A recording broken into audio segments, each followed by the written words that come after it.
Hello, welcome to the Global Church Project. I'm Graham Hill. James Pender is the Programmes and Advocacy Officer for Asia for the Leprosy Mission, having formerly held the position of Development and Natural Resource Management Advisor for the Church of Bangladesh Social Development Program. James was immersed in mission work in Bangladesh for 9 years. His heart is for the people of Bangladesh and for the church.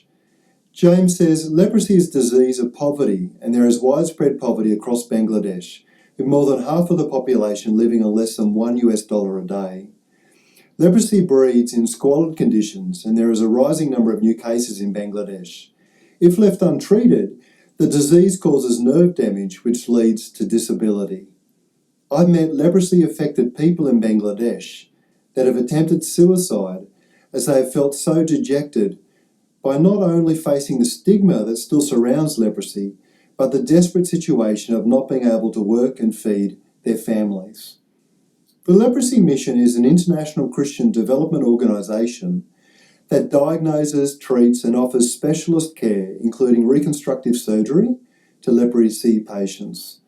Their aim is to transform and empower the lives of people affected by leprosy today. We hope you enjoy this interview. James Pender, welcome to the Global Church Project. Thank you. You work with the Leprosy Mission and you were in Bangladesh for 10 years prior to that. What was your journey into this kind of work?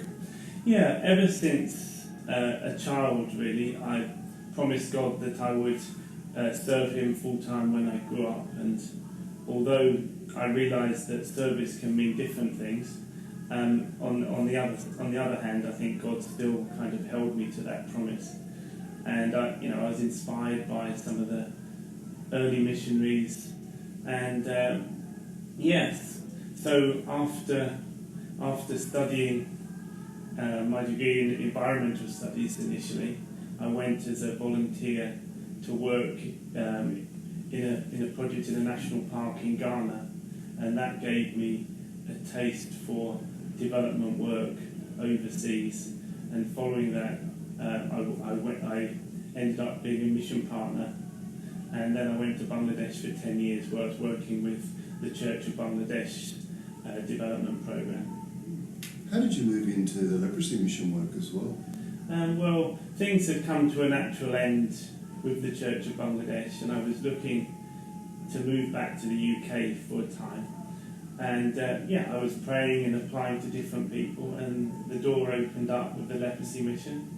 And the great thing about it is it means I can continue my connection with Bangladesh. In my work as Programmes Officer, I cover, I'm the link person really with Bangladesh, Nepal, Sri Lanka, Myanmar, and a project in Mumbai. Not everyone knows much about leprosy. Can you tell us something about the condition and the extent of the condition these days? Well, the thing about leprosy is a lot of people think of it as a skin condition. Now, there's symptoms on the skin, but it's mainly to do with the nerves. And basically, in very simple terms, leprosy kills the nerves. That leads to loss of feeling. So people don't actually have limbs and fingers falling off as often is the common perception, but it's actually because they have no feelings in their hands or their feet. They'll pick up a hot pan, they'll get burnt, they won't know they've got burnt, they'll tread on a thorn, they won't know they've trodden on a thorn, and they won't rest the injured part of their body.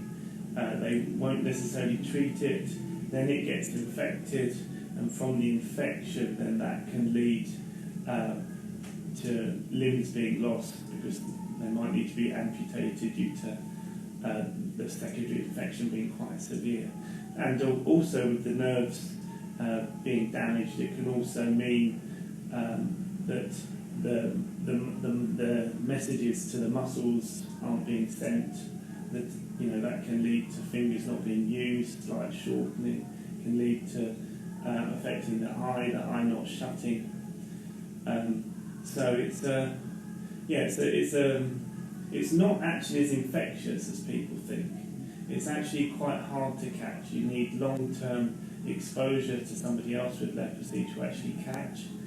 But once it has been caught, if it's not treated, it can lead to very serious disability. How widespread is the problem today? It's been eradicated from a number of countries. You don't find it was once very, very common in Europe, but as living standards improved, it vanished from Europe. But it's still found around the world. We work in 11 of the most prevalent countries, and there's around 200,000 new cases worldwide each year. And although we have effective steroid treatment, which kills the leprosy completely, the person's completely cured, there's still people who've been diagnosed late who have the permanent disability. And what sort of work does the Leprosy Mission do with communities or individuals suffering from leprosy? Well, the initial involvement historically was really setting up hospitals and places to look after people affected by leprosy, because until the 1980s there was no effective cure at all, so it was really making people's life as comfortable as possible.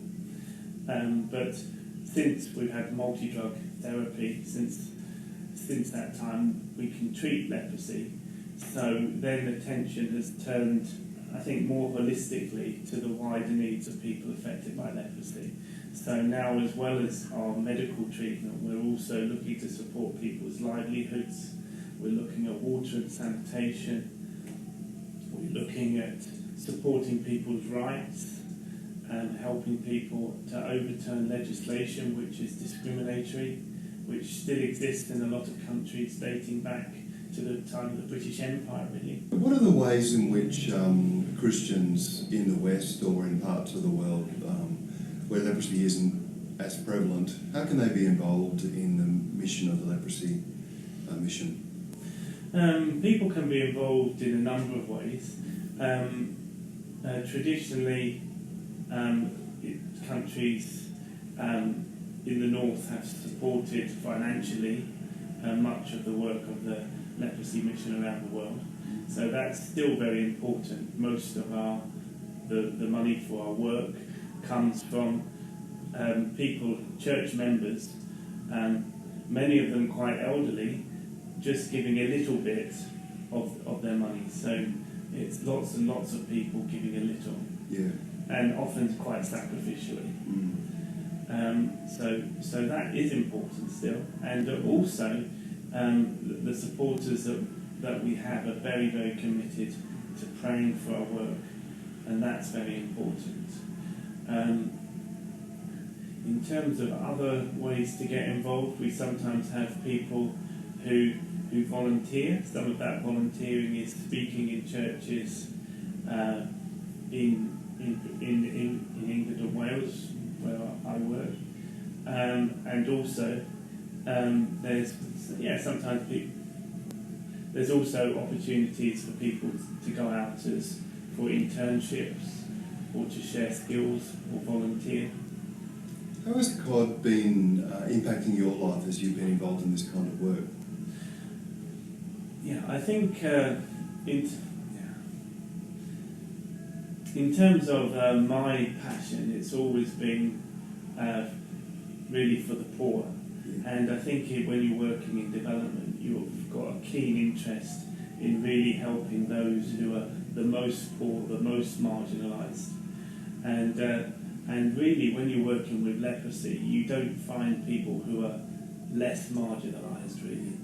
There's still extreme stigmatisation. I mean, I've met people who've literally been thrown out of their homes by their family once they've found out they've got leprosy. I heard a story in Nepal of a lady who'd been thrown out with her children by her parents-in-law, and this lady and her children were on the doorstep for 2 days. And you think, well, how can the parents-in-law throw out their grandchildren, have them on the door crying for 2 days? But And there was even I think it was last year when I was in Myanmar, I heard of a lady who'd been thrown out of her community and lived in a hut on her own, and she'd set fire to her hut and committed suicide before our workers could get to her. She was in a rebel-controlled area in Myanmar. So it's very extreme. And the other thing with leprosy is it's very closely related to the immune system and the general health of a person. So if you're a better off person, you're very unlikely to catch leprosy. And so the majority of leprosy is in your poorest communities to start with. And then, of course, catching leprosy, that may mean the person isn't able to work because of they've got no sensation in their feet, they can damage themselves, and that leads to disability, so then they get poorer. So I think for myself, you feel that you're really serving the people who most need it. What do you think that God is saying to his church through the communities that you're working with? I think it's very interesting when you look at leprosy, because when you look at Jesus' healings in the Gospels, we know he healed lots of people, but most of them aren't mentioned.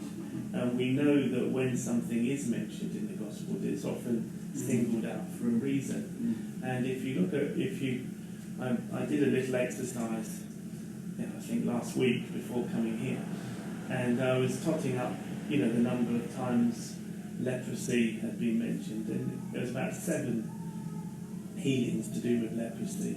And then the next one behind that is people, I think it was, who were blind being healed, and then after that it's people raised from the dead. But there's actually very few mentions of specific healings, and leprosy comes out on top with about 7 cases of healing. And on top of the ones which are mentioned as leprosy, there's also the man with a withered hand, which is a very typical symptom of leprosy. So I suspect it may well be leprosy. And so you think, well, why did Jesus specifically make a point of healing people by leprosy? We know that this with stigmatization, people don't touch people affected by leprosy even today in many of the countries we work with. In Jesus' context, it would have made him unclean. He deliberately did that. He's also interesting the timing. He healed someone after the Sermon on the Mount. He healed the first miracle, really healing miracle the disciples saw was someone being healed by leprosy. And before, he had a meal in the house of Simon before he went to the cross. And you think, well, it's such a prominent, it's surprisingly prominent sort of highlighting of a disease. My belief is it's because we often say Jesus has the priority to the poor, or a bias towards those towards the bottom. Maybe we could say it's a lean towards those with leprosy. But I think it's that same pattern of Jesus' ministry, that he went to those who had the most need, and he kind of put an emphasis on helping those who were the most marginalised in society, and then and now leprosy is one of the most marginalising health conditions, or any condition. How is God speaking to us through communities of faith who've come through this disease as well? I spent quite a bit of time with Aboriginal Christians, and who are still quite marginalised and forgotten in the Australian context. Yeah. But when I spent time with them and I listened to the quality of their faith, may not be the right way to put it, but when I listened to their story and how God has shaped them, I feel like there's so much that sort of mainstream majority culture Australian Christians can learn from our Aboriginal brothers and sisters, that if we just take the time to listen, that journey has shaped them and shaped their spirituality so much. And so that was where I was getting at with that question, if there was something that jumps out at you. I think perhaps what jumps out to me a little more is thinking of our staff who work in the leprosy mission. And I think often people think of people like Mother Teresa, who obviously had a heart for leprosy as well. But actually there's a lot more people like her. Yeah. She got a lot of prominence.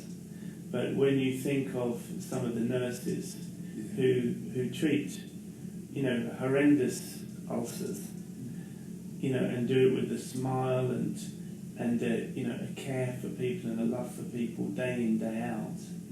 And, nobody knows, well, I mean, I know some of their names, but most people don't know about them. But it's that sacrificial love for the patients. And when I talk to patients at our hospital, I mean, we have a number of hospitals in the countries we work, and they often the patients talk about it as being their second home, or their main home, in fact. So they actually feel more at home in the hospital than they do when they go back out into the community or wherever they stay, because of the love that they're shown by the workers in the hospital at various levels. What do you most love about the work that you do?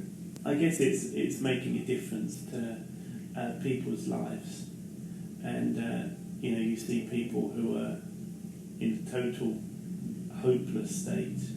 I've met people who've just been diagnosed with leprosy, and there's confusion, there's fear, there's what next. You meet people who've suffered terribly, and you see their lives sort of coming together and being built up again. And it's not just in a medical sense, but you also see that through the love they're shown, through the counselling they've received, there's a healing that begins. There's often a spiritual awakening. Many they sense the presence of Jesus. Some come to faith, some don't, but there's that encounter that happens. And then we work in small groups, in self-help groups. So you see people's confidence being built up again, being empowered, and then you get to the end of the spectrum, and you see some people who are meeting with government officials, who are seeking to support other people who are newly diagnosed with leprosy, who are very strong, confident, and making a real difference, speaking at international conferences even. And what's been the greatest challenge in the role? The greatest challenge in terms of leprosy itself is really finding people in time, in terms of the mission. Because if you find people quickly, you can treat them. They won't suffer any form of disability at all. They'll completely heal. Yeah. And it's been lovely to meet school children, for example, in Sri Lanka, who've been diagnosed early with a small patch on the skin. They've been treated. That patch will fade. There's no loss of sensation. They'll be completely well. And you think, well, if we didn't catch them, they would be someone with sort of claw hands, or a loss of a limb, perhaps loss of eyesight. But the challenge is still getting to people early enough. The amount of people who are newly diagnosed with leprosy who already have some form of disability is still far too high. And our aim really is to try and work to reduce that to zero. It's hard to prevent the spread of leprosy itself, but if we can get to people and people have the awareness, we can actually prevent disability due to leprosy. If you could say one thing to the church today, what would it be? I would want the church to be practicing a holistic, a full gospel, or integral mission, as we call it. I think there's been a shift from when I was a youth, people would say to me, "Oh, why are you interested in environment? That's all New Age." Yeah. Then they say social justice. That's all liberal things. Don't get involved in all of that. And so there has been a change. I've seen a change in the UK with food banks, street pastors, people getting more involved. But I still think, in a sense, people aren't quite involved enough. There's still very much a sense of church being church buildings and services rather than transforming the world in which we live. So do you think there's still a bit of a disconnect between the church and its focus on evangelism and proclamation and church planting maybe, and a lot of agencies that are engaged in social justice? Do you still see a bit of a disconnect there? Yes, and I think there's although the term integral mission has become much more commonplace, I think there's still a lot of misunderstanding. Yeah. I've recently worked on a strategy on integral mission for the leprosy mission in England and Wales, and one of the focuses of that is to make more people aware of what you're actually talking with integral mission. I think part of the problem in Britain is that the word integral mission, it has the Spanish roots mission, integral, and I think integral means something a bit different in an English-speaking context. Yeah. I think we tend to take more the definition of something's integral, it's something that needs something adding on to make something whole. Whereas with the Spanish concept, you can't have the thing at all unless it's there. So, integral is more in the Spanish context about something being there from the very beginning to make it all-encompassing, whereas in the English context, it's more about something being added. I think that 99% of Australian Christians wouldn't have any idea what that term even means. Probably even pastors as well. But they might have some resonance with the word holistic. Yeah. If you said holistic mission, they might be able to make a better connection. It's interesting, isn't it? That integral as a term doesn't sort of ring true, or it's not an easy term in the Australian context. No, and that's it. I mean, I think with that understanding, then the temptation is to add something on, and then it becomes integral mission. So you add on some social justice to a church program, and now we're integral. It's integral mission. You add on some preaching to a development program. Now it's integral mission. But that's really not what it's about at all. I think in the Lausanne conference in 1974, it was mission integral was actually translated as comprehensive mission, which does make a bit more sense. But I think the intention of the term coming out of the Latin American Theological Fellowship was actually this is real mission. This is mission. So what they were trying to do was to correct an imbalance and saying you can't have mission unless you have all these aspects. And I very much like the concept of the 5 marks of mission, where you're essentially saying to have mission you need proclamation, you need discipleship, you need social justice, you need compassion, and you need creation care. And we're actually looking within the leprosy mission about using the 5 marks of mission as an indicator of how far we come on integral mission. James Pender, thank you for joining us at the Global Church Project. Thank you. The Global Church Project is located at www.theglobalchurchproject.com. On our website you'll find a wide range of interviews and resources for colleges, universities and churches. I look forward to your company next time. From me, goodbye.